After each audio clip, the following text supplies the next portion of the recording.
Hey, Luke Ravelli here from the Mind Palace. What happens when I stick my You dick? hear the theme song going? This is what you get. Throw buckets down. And we're gonna throw them in here and they're gonna land. I don't know why I like to do little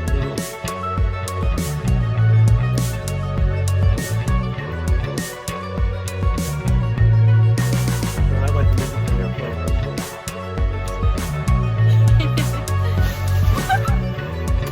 What is falling? Oh my god. I am Birdman. Yeah, but it's down. Just keep it rolling. Anything that crashes down, this is gonna crash. This is gonna be fucking crashing. We're just gonna be sitting here like, This yeah. is how it works. This is how we begin every podcast, with a complete disaster, of course. Welcome to episode question 26 of the Scheming Mind Palace podcast with our guest, Lunar GoddAss. yes, the Lunar Goddess, and the True Party King, here in the Mind Palace with episode 26, and the question is, who is the Lunar Goddess? We briefly discussed our collaborative ideas and our transcendental transformational experience from about a month ago, but I, in my exuberance and my desire to speak nonstop, basically consumed that entire podcast. So didn't really give you too much to describe you in the past you, present you, future you. So maybe you want to elaborate on that? Yeah. Into the microphone. Right. So, well, I really am the Lunar Goddess now because I menstruated on the full moon, this past full moon. So I really gotta own that title now. More than I ever did before. Now it's more real. And we saw a lunar halo, like literally like the night before, right? Oh yeah, well, actually it wasn't even just a lunar halo. I put it on Instagram, even though the photo was pretty terrible because you can never get good photos of like the moon. But it was literally a perfect like cloud circle around the moon and a perfect straight line underneath, which was just completely baffling. Like I've had other people send me photos of like, oh yeah, I saw some, lunar like halo like things around the moon too. Maybe even more than one. But I was like, did you have a straight line underneath? Yeah. Yeah, I don't know. I guess my fucking moon experience is a bit more special. Yeah, so it was a lunar halo, which is very rare, but that line being underneath it made it even more like strange. Yeah, like even in your witch encyclopedia, you couldn't find anything about that. I was trying to look up like sigils and like what could this mean, but it was just magical. And then I got my period like the next day, and I had been waiting for my period for like 20 days. It was super late. Right, because we should probably elaborate on the fact that apparently bleeding on the full moon is some like special, it's so special witch thing that like not even okay, like when I say witch thing, there's probably people presume something else. It's something that literally dates back to like hunter-gatherer societies before we had like electronic lighting and our eternal clock was all messed up. Like back when we didn't have artificial lighting, bleeding on the full moon was normal. Like every woman in the village was bleeding on the full moon, and it was like a time of celebration. But like nowadays, our menstrual cycle just is all over the place. No one is really linked up anymore. So it is really special that happened, and very potent when you get your menstrual on the full moon. So I am the Lunar Goddess for sure now. Right, because then it's not just that it's the full moon that would keep everyone in cycle. It's also that, from what I've heard, when women like kind of live together, you kind of tend to menstruate around the same time, like kind of link up. Which I always found like super weird. Like how does that even work? Why? Why is that a thing? Me and my brother's girlfriend used to be on the same cycle before mine shifted. So. Oh shit! Are you gonna elevate her? Are you gonna enlighten her? I hope to. I hope to bring her to that full moon bleed status. Yeah. So, that is the past schemes that we have elaborated on, how we arrived here. Now for the present, as we have with our traditional structure of past, present, future schemes. What are we currently working on? Even though we kind of elaborated on last time, we're still more in the process of it now. Yeah. So what's the name?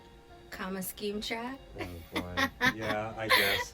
For now, it's the working title. It is, yeah. It's a play on the word Kama Sutra. Obviously. Yeah. Yeah, obviously schemes. Yeah. Exactly. Throw a scheme in there and boom, there we have it. And it has everything to do with pleasure and sex and sexual enlightenment. But we're starting from somewhere, and we want to start with bondage wear first. It's going to be so much more than just that. Yes. Yeah, but the bondage wear is where we are going to start. And we're going to customize that, and we will have our first piece out soon. Yeah, at least up online to showcase. One thing I really was excited about to learn was the fact that, at least when I first assumed, like, okay, we're going to get some bondage wear, we probably need to get a variety of sizes and put them online for like different people, body shapes, and you're like, oh no, like one piece works for all body types. And I was like, oh, Yeah. isn't that interesting and limiting in some aspects? Like in terms of what I can do, the fact like that it changes shape so dramatically would definitely affect the design, but not necessarily negatively. If anything, I personally enjoy more limitations. It forces me to be more creative. Mm-hmm. Yeah. And so yeah, I mean, we definitely picked bondage wear because we wanted something that would last, something you could literally throw into the washing machine a bunch of times without having to worry about degradation, because the paint that I work with is specifically intended for fabrics. And while my experimentation with this type of paint has yielded some very interesting results, to the point where I'm literally painting everything. Like, I can't even think of a single surface that I haven't painted. But if I were to like put that in the wash, unless it was fabric, I don't know if it would last. It probably would not last. That's why all of the other toys and plastic covered stuff that I've worked on, while it has worked, I don't believe that we have stress tested them enough to know if it would last and, for a customer. Yeah. Someone buying it, someone experiencing a taste of the mind palace, a taste of that wow.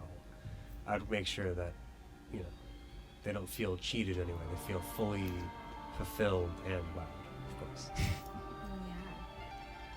Yeah. And so that's, I guess, that update.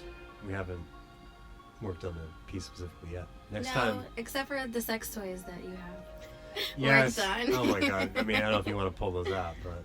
Yeah, they're far away. We should have got that wow and brought it over here. I mean, you can go and to get show. it. I'll keep elaborating if you want to go and grab it. But do it. Okay. Or okay, fine. Oh, I totally forgot. Okay, well, we'll post like a nice little image of it right over here. Yeah. Okay, fine. Because you're fucking naked, because I just painted on your tattoo, painted some neon on top of it. Yes. And I guess that means that you can't stand. When am I ever dressed? Please. In the Mind Palace, whatever makes you feel at home. Basically, in the Mind Palace, you are at home. So if being at home means you're nude, so be it. And soon, unless you making yourself at home is making other people not feel at home and feel uncomfortable, then majority rules. Soon everybody will be supplied bondage wear to wear and robes. And obviously the ionizers, but the ionizers start off, from the bat. And basically, I probably should elaborate, and I'm going to do a more step-by-step thing about it. on my Instagram, but when you enter the Mind Palace, you have an affirmation card, you have a one of many avatars to choose from, to work off of, to really elaborate on who is the person you are becoming.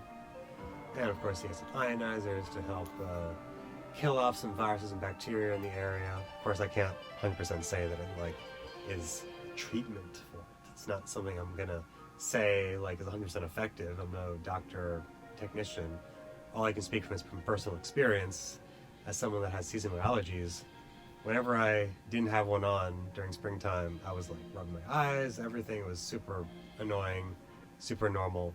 When I had one of these things on, it was what's going on? I don't feel any of that shit. So, it's only my personal experience, but it's enough that I have decided to basically make it almost a standard article of jewelry that everyone has to wear when they enter, so that everyone knows, we're on this together. We're all fighting a good fight. We're all on the same page. Yeah. So yeah, that is. So, I suppose from there we should continue to discuss the future schemes, because obviously, as we move forward, even though we have already described in great detail where we see that the Mind Palace becoming this community in and of itself, where once all of civilization crumbles, the Mind Palace still stands as a fully sustainable, separate colony, country, whatever, that doesn't need outside support to function and survive and thrive. But it can. Because everyone in that community has transformed their consciousness to the point where they no longer believe in the concept of trash. The theory of trash is no longer a commonplace. When they see something that they no longer use for that intended purpose, it's not just okay, garbage, totally useless, cannot be used for anything else, someone else's problem. That is no longer in everyone's consciousness in the Mind Palace. It is now, okay, this item has fulfilled its purpose, it can no longer be used in that manner anymore.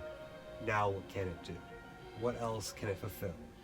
It's not just someone else's problem, it's still your problem. You were the one that purchased it, acquired this item. Now you must make it undergo a sense of transformation. And that doesn't mean you have to hold on to it forever. You can give it to someone else's gift, but it should still have that sign of being something new, doing something new, evolving, in a sense, just like we evolve as people over time. If we can't treat the tools of our enlightenment, the tools that we use to work on ourselves, to work in the world as itself, everything is a tool as far as I'm concerned. This microphone's a tool, our clothes are tools, everything's a tool. And if you can't treat your tools properly, how can you treat people properly? If you can't treat the objects around you with respect, how can you respect everything else so effortlessly? As far as I'm concerned, it's all interwoven, and to be fully conscious, to be fully caring, to be fully fully conscious of everything that surrounds you and what it can do for you and do for the greater world. It's all synchronistic, it's all symbiotic, it all works together. So, in the Mind Palace, we would all work together to create a new country, perhaps on an island of trash in the middle of the ocean, to basically solve overpopulation and pollution together. It's just a random idea. I don't see it working out for another 50 years, but possible. Would the Lunar Goddess like to add anything to that? Yeah. I mean, what I'm bringing to the Mind Palace is sex. Sexual enlightenment. So yeah, I mean, conscious living and just being mindful of your community and working together is great, and I love that direction that, you know, we are all headed. And there should be, like, you know, no shame as well. No shame around sex and sexual pleasure, and just breaking down all the veils that we live with every single day in this, you know, in this world, in this matrix. So that is my vision. I want everyone to experience pleasure and lots of it, and to be open with it. Mm-hmm. Yeah. And conscious pleasure, Conscious not just pleasure. hollow pleasure. Exactly. Spiritually in tuned. Pleasure that helps you transform into the next version of yourself. Exactly. Because, like, you know, ancient wisdom has dictated, like, the root chakra, the first one that you unlock in your, like, Kundalini awakening is the sexual chakra. Yeah. So if you can't be consciously enlightened in that area, you can't evolve in the other areas without sort of being damaged. Or I don't know. I mean, you're more of the expert in this area, considering you see dead people and everything. Well, I mean, yeah, after my experience with the Kundalini awakening, my third eye bursted wide open. That was pretty scary. But yeah, it starts at the base. And of course, like, conscious pleasure and conscious relationships and conscious sex is the goal. But that's the point of working together, because when you're working together and you have, like, a tribe and a community, you build these sacred relationships. So anything that you do together, any pleasure or any sexual, spiritual practices that you do with one another is going to be conscious, because you've already, like, built such a strong foundation prior to pleasure. Mm-hmm. And, you know, hopefully we all have Kundalini awakenings with our tribe. I think that would be beautiful. And yeah. Yeah, yeah. Oh, yeah.